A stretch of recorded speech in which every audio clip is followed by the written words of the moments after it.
Avis vascular centre మన దేశంలోనే the best varicose vein hospital. Venu గారి విషయం కొద్దాం. బలగం వేణు గారి విషయం. హ్మ్.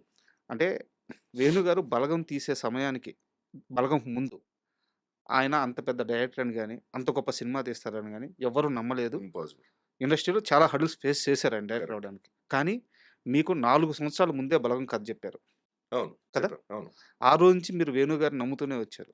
కరెక్ట్. ఏం నమ్మారు వేణు గారిని? అంటే నేను మళ్ళీ సూటిగా అడుగుతున్నాను. వేణు అంటే ఒక కమెడియను. కామెడీ యాక్టర్స్ కామెడీ సీన్‌లు చేశారు. కామెడీ హ్మ్. సినిమాలు చేశారు. హ్మ్. అలాంటి ఒక వేణు 'బలగం' లాంటి సినిమా తీస్తారని 4 సంవత్సరాల ముందే ఎలా నమ్మారు మీరు? కానీ అప్పటికి నేను సినిమాలు చేస్తున్నాను. చిన్న చిన్న క్యారెక్టర్స్ పెద్ద పెద్ద హీరోస్‌తో నేను చేస్తున్నాను. మేము కలిసి వర్కౌట్ చేసేవాళ్ళం జిమ్‌లో. హ్మ్. హ్మ్. జిమ్‌లో వర్కౌట్ చేసే టైంలో సో, మనకు తెలుసు కొంచెం అంటే నేనేది నా బాడీ లాంగ్వేజ్ ఏంది ఆ సినిమాలు చూస్తూ ఉన్నాడు కదా! సో, ఒకరోజు "అరే! ఒకసారి నీతో మాట్లాడాలి" అంటే, "అన్న చెప్పండి అన్న." ఇంటి దగ్గరికెళ్ళాను. హ్మ్. వాళ్ళ ఇంటి దగ్గరికెళ్తే కూర్చొని "అరే! ఒక క్యారెక్టర్ అనుకుంటున్నాను. ఇట్లా ఇట్లా ఉంటది. చాలా డామినేటింగ్ క్యారెక్టరు. హీరోని బెదిరించేది ఇట్లా ఇట్లా ఉంటది." సరే అన్న డన్ అన్న ఖచ్చితంగా. అదే ఒక పెద్ద ప్రొడ్యూసర్‌కే చెప్తున్నాను. మాక్సిమం ఓకే అయిపోతది. హ్మ్. సో, ఇలా ఎలా ఉంటదంటే సార్ ఇప్పుడు 'వేణు' గారు already known for his comedy. Yeah! Yeah! People know him as an actor. Hmm. And I know him as a fellow mate. We work out together. Hmm. మీకు photo గూడా ఒకటుంటది చూడండి. సో, మేము ఒకటే ఏందంటే ఒక క్యారెక్టర్ వచ్చింది నాకు లైఫ్‌లో. హ్మ్. క్యారెక్టర్ కొంచెం పెద్దగా ఉంది. హ్మ్. చిన్న చిన్న క్యారెక్టర్ చేసినా కొంచెం పెద్దగా ఉంది. ఏమో ఇదేమన్నా ఉపయోగపడుతుండొచ్చు మాకు. అయితే ఆ మాటలేమనంటే 'దిల్ రాజు' గారే ఓకే చేసేటట్టున్నారు అని ఓకే. అన్నాడు. అప్పటి వరకు 'దిల్ రాజు' గారితో నేను వర్క్ చేయలేదు. హ్మ్. హ్మ్. ఒకటే నాకేముందంటే 'దిల్ రాజు' గారితో చేస్తే నంబర్ ఆఫ్ థియేటర్స్ ఎక్కువ రిలీజ్ అవుతది. సో దట్ నా ఫేస్ క్రౌడ్‌కి ఎక్కువ పోతది అనే రీచ్ ఒక ఉంటది. స్వార్థం. హ్మ్. హ్మ్. అంతే. అదొక స్వార్థం నాలో ఉండిపోయింది. హ్మ్. అందుకే రూపాయి ఇయ్యకపోయినా హ్యాపీగా చేసొచ్చిన ఆ సినిమా నేను. హ్మ్. అది ఇప్పటికి నాకు ఫుడ్ పెడుతుందది. అండ్ మీరు చెప్పండి 'బలగం' షూట్ చేసేటప్పుడు గాని, రిలీజ్‌కి ముందు ఆ ప్రమోషన్స్ టైమ్‌లో గాని, ఇంత గొప్ప సినిమా తీసాం మేము అని ఏ క్షణంలో నమ్మారు మొత్తం టీమ్ అంతా? మేము డబ్బింగ్ పిలిచారు సార్ ఇక్కడ సారథి స్టూడియోలో డబ్బింగ్ జరిగింది. ఓకే. డబ్బింగ్ జరిగినప్పుడు వేణు గారు ఏమన్నారంటే, "అరే!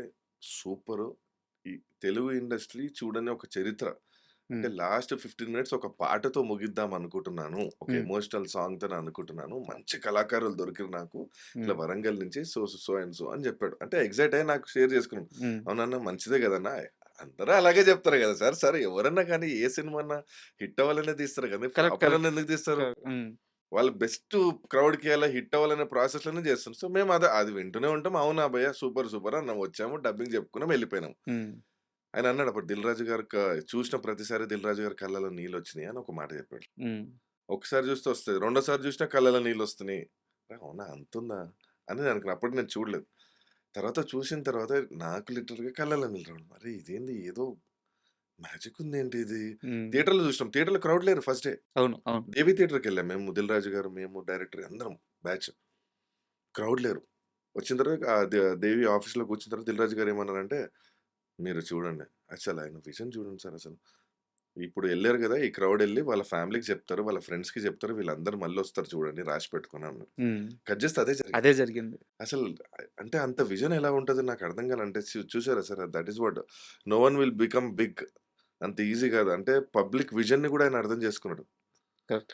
ఆ లాస్ట్ 15 నిమిషాలు ఆ పాట పాడుతుంటే అంటే ఎందుకు 'బలగం' గురించి మళ్ళీ మాట్లాడుతున్నానంటే, మీరు 'బలగం' సినిమాని ఇంటి పేరుగా మార్చేసుకున్నారు కరెక్ట్. కాబట్టి మీరు కరెక్ట్ పర్సన్ షేర్ అబ్సల్యూట్‌లీ. చేసుకోవడానికి. యాహ్! ఎన్ని సార్లు చూసినా ఆ లాస్ట్ 15 నిమిషాలు ఆ ఏడుపు ఆగదు. ఆ ఎమోషన్ ఆగదు. ఆ కనెక్టివిటీ ఆగదు. తెలుగు నిజంగానే వేణుగారు అన్నట్టు తెలుగు సినిమాలో అంతకు ముందు రాలేదు. అవును సార్. ఇప్పటికి రాలేదు. లేదు. అలాంటి ఒక ఎమోషన్. అవును. ఎలాగో మీరు ఇందాక చెప్పినట్టు 'బలగం' సినిమాని ఇంటి పేరుగా మార్చుకున్నారు. సో, ఇప్పుడు అదే వేణుగారు 'ఎల్లమ్మ' మూవీ తీస్తున్నారు. సో, రోలు ఇచ్చారా? నిన్న గూడా కలిసి వర్కౌట్ చేసాం. కలిసి సేమ్ జిమ్ ఇప్పుడు గూడా. హ్మ్. నేను హ్మ్. అడిగాను. హ్మ్. అడగకుండా ఉంటాం. అరే! అడగాలి. అడగంది అమ్మ గూడా అన్నం పెట్టదు. అడగాలి అంతే. హ్మ్. నేను ఉన్నా అంటే వస్తదా? రోల్ అట్లా రాదు సార్. హ్మ్.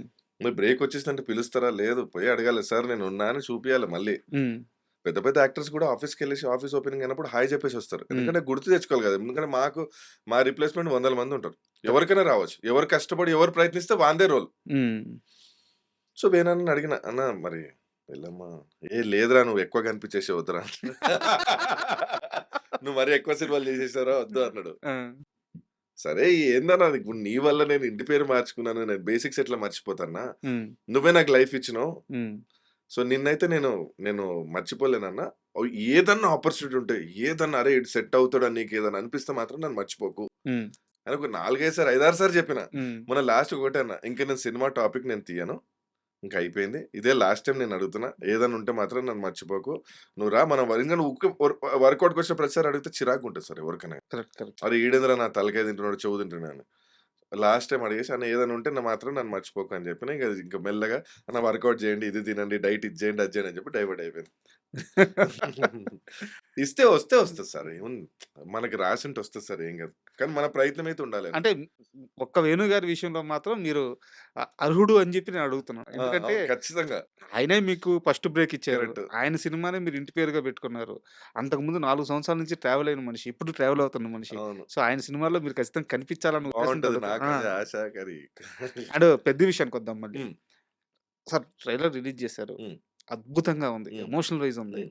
బట్ చాలా మందికి అర్థం కానిదేందంటే క్రికెటర్ అంటున్నారు, పహిల్వాన్ అంటున్నారు, రన్నర్ అంటున్నారు. మొత్తం క్లమ్జీగా ఉంది.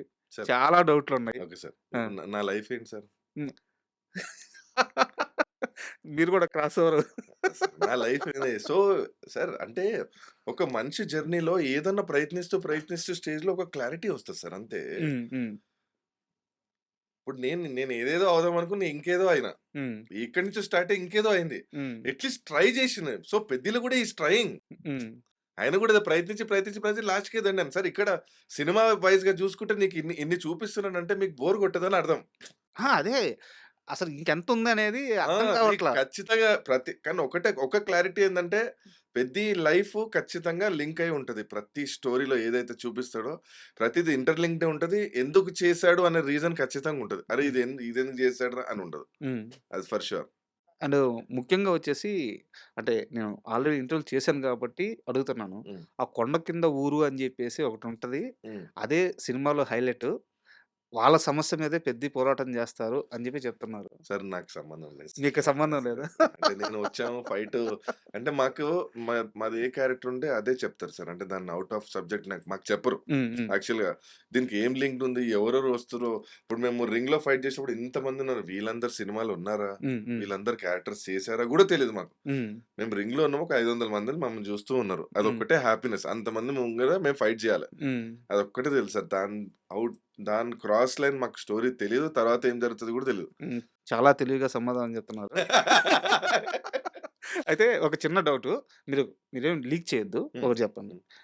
'పెద్ది' గురించి ఎవరు మాట్లాడినా సరే లాస్ట్ 20 నిమిషాలు, లాస్ట్ అరగంట, లాస్ట్ క్లైమాక్స్ ఒక రకమైన ఒక ఎమోషనల్ వైస్ ఎళ్ళిపోతామని హ్మ్. జెప్పి చెప్తున్నారు. హ్మ్.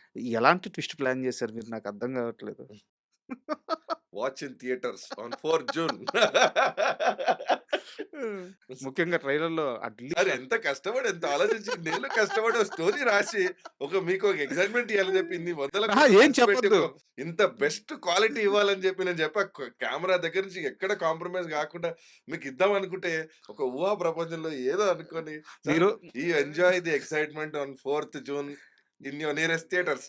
మీరు, బుచ్చిబాబు గారు, రామ్ చరణ్ గారు, మీ టీము ట్రైలర్ కట్ జేసినప్పుడు ఏదో ఒకటి చూపిచ్చేసుంటే, మేము ఆ మాస్ యాంగిల్‌లో ఆనందపడతా సినిమా కోసం ఎదురు చూసేవాళ్ళం. ఇన్ని చూపిచ్చాక మా ఎక్సైట్‌మెంట్ ఇంకా ఎక్కువైపోయింది. అంటే అన్ని ఎలిమెంట్స్